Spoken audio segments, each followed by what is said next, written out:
Hey guys, it's Midnight here, back for another video. Today I want to do a final review of the 2026 Thai BL Duang with You. Duang is a popular decorative art student with a crush on Shin, a popular but icy student from the Faculty of Music. With no idea how to approach him, Duang's initial confession isn't exactly successful, but he doesn't despair.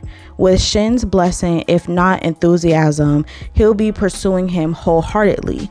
It isn't until a lecture pair from a stage performance, however, that Shin begins to feel swayed. Going into the characters, you have Duang Qinn. He is a popular decorative art student with a crush on Shin. He is rather quirky and hyper when it comes to his love for Shin. Not to mention, he's a kind person as he goes out of his way for his female friends. And last but not least, you have Shin Charat. He is a popular but icy student from the Faculty of Music. He is not just quote-unquote icy, yet rather keeps his walls up and has an interesting idea of dating that challenges his crush, Duang. Going into the plot/storyline, I think the overall plot of the story was executed flawlessly in terms of building up the love story between both Shin and Duang. It is no secret that yes, many longtime fans, especially adults in the BL fandom, are tired of the overuse of college being the setting in most BL series. However, this one was done exceptionally well. Going into Duang and Shin's relationship, I love their relationship, especially their relationship dynamic. I'm a huge sucker for icy/cold partner with sunshine relationship dynamic. However, I really enjoyed that Shin wasn't your typical icy/cold love interest/main character. There was a story behind it. Then you had Duang, who is quirky and is rather the complete opposite of Shin, and you could tell why he is so fond to be around due to how he was brought up with his loving parents, especially his mother. I also love how they both care about each other and reciprocate the love that they have for each other by acts of service and just small gestures. Next is Shin's parents. At first, I hated Shin's parents because they proved the abusive nanny right.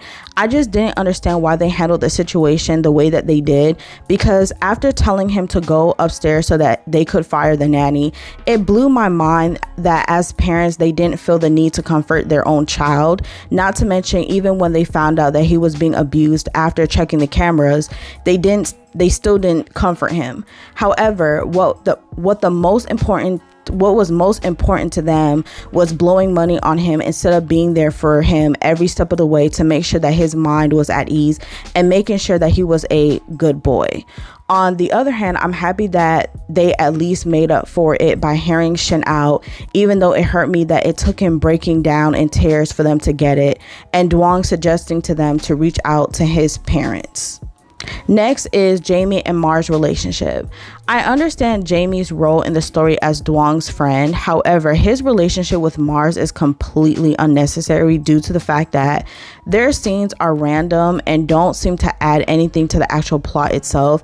I also feel like they were added because we somehow need a second couple. And last but not least is the romance factor.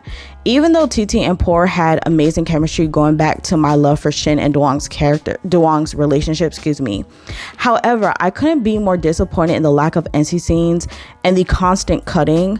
Now, what sparked this conversation for me, even though I typically don't even discuss NC scenes in my BL related reviews, is mostly because it's 50-50 for me, 50% story and 50% intimacy.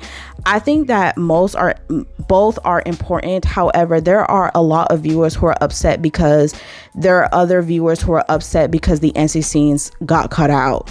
One, this is a rom-com, and for a romantic comedy, I and many expect there to be a level of intimacy shown. Two, there is literally no difference between the cut version and the uncut version. And to be clear, even though I was disappointed, I didn't think to drop the series because the story was good on its own. And I took into consideration that T and Poor are young, so they may not be ready for those scenes. But I hope that purity culture will free a lot of fans who consume BL. In conclusions, this was a good series, and this is one of the best BLs of this year so far, and I can't wait for another series from both TT and Poor, and I hope it's a dark romance.